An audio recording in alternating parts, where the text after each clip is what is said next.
Ethan Frank, joined by Kevin Clark of ESPN Omaha Productions. Thanks for taking some time. I'm glad to be here. So I guess what I've been wondering for the longest time that I've been listening and watching you is, why do you love football? Wow. Well, I'm from Florida, and so you really have no choice. I think my mom taught me the rules of football. She kind of got it wrong. I think she said there were only 3 downs, but the spirit was right. When I was like 4 or 5 years old, you sort of learn. The thing is, you go to the grocery store on Saturday, in Publix or whatever, in whatever town in the South, and people are just talking about football as if it were any politics, whatever. Like, it is the most important thing in the world, and so it didn't really dawn on me that people didn't love football until I got a little older. And I had to put a couple of, like, NASCAR was like that too, right? I remember people would talk about NASCAR results, and as I got older, I was like, oh, it's just like I was in a NASCAR stronghold. That's strange.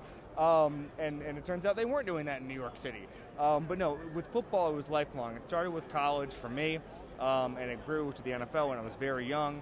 And I just think it's the best thing in the world. I just think it is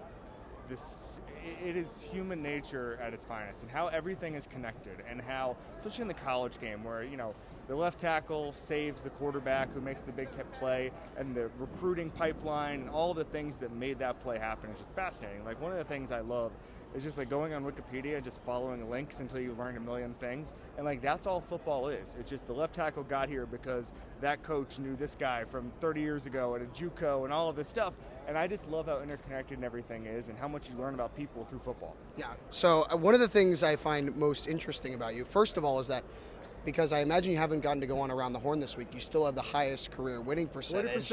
40%. So to be on Around the Horn, you have to be able to talk about a lot of different things. Yeah. Obviously, football, This Is Football is your main podcast, but you're able to talk about golf or, I know you're a big Magic fan, about the Magic, about college football. How do you feel you've been able to be so well-rounded and, connect and talk with people at so many different things? Research. Like, you can't, here's the thing. If I tried to talk off the cuff about the Brewers-Diamondbacks playoff series, I would look lost and appear lost. And one of the things I've found in life is, like, if you're either not into something or you're not prepared for something, people can tell. And if you're both, you're really screwed.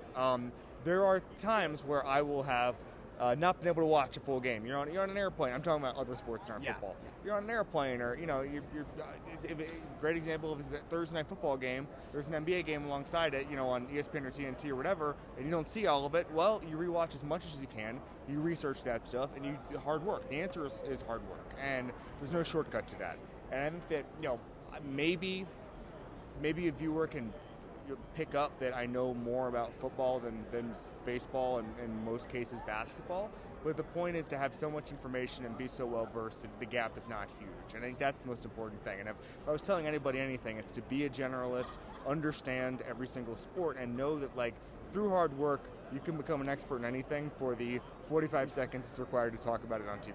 So, last thing for you, besides maybe Michael Irvin today and Stephen A. Smith yesterday, I think you've been the best dressed person in Radio Row all week. Where does the inspiration to go full suit come from when everyone else is here in a quarter zip or a crew neck or a polo? So, I don't know if I ever told the story publicly, but when I first started as an intern it was the 2008 Dolphins, and Saban had been there 2 years earlier.